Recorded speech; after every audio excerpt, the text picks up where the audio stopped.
ចំណូលនិងលំហូរសាច់ប្រាក់ចំណូលគឺជាអ្វីដែលអ្នករកបានលំហូរសាច់ប្រាក់គឺជាលុយដែលហូរចូលមកឥតឈប់ឈរមនុស្សភាគច្រើនផ្ដោតលើចំណូលប៉ុន្តែមិនបានផ្ដោតលើលំហូរសាច់ប្រាក់ឡើយ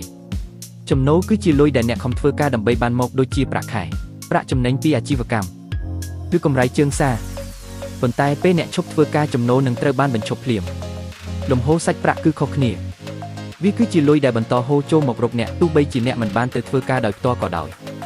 វាបានមកពីថ្លៃជួលពីអចលនទ្រព្យភាគលាភពីការវិនិយោគប្រាក់ចំណេញពីប្រព័ន្ធអាជីវកម្មដែលអ្នកបានបង្កើតឡើងឬផលិតផល Digital ភាពខុសគ្នាជាយុទ្ធសាស្ត្រចំណូលត្រូវការការខិតខំប្រឹងប្រែងលំហូរសាច់ប្រាក់ត្រូវការការរៀបចំជារចនាសម្ព័ន្ធចំណូលសម្រាប់បង់ថ្លៃចំណាយប្រចាំថ្ងៃលំហូរសាច់ប្រាក់បង្កើតបានជាសេរីភាពដល់អ្នកមនុស្សពីរនាក់អាចរកចំណូលបានស្មើគ្នាម្នាក់ចាយវាអស់គ្មានសល់រីឯម្នាក់ទៀតយកទៅបង្កើតទ្រព្យសកម្មដែលបង្កើតលំហូរសាច់ប្រាក់ច្រើនឆ្នាំក្រោយមកម្នាក់នៅតែធ្វើការដើម្បីលុយចំណែកម្នាក់ទៀតមានលុយធ្វើការឲ្យពួកគេវិញកុំគ្រាន់តែបង្កើនចំណូលត្រូវបង្កើនលំហូរសាច់ប្រាក់នោះអ្នកនឹងមានសេរីភាពហិរញ្ញវត្ថុ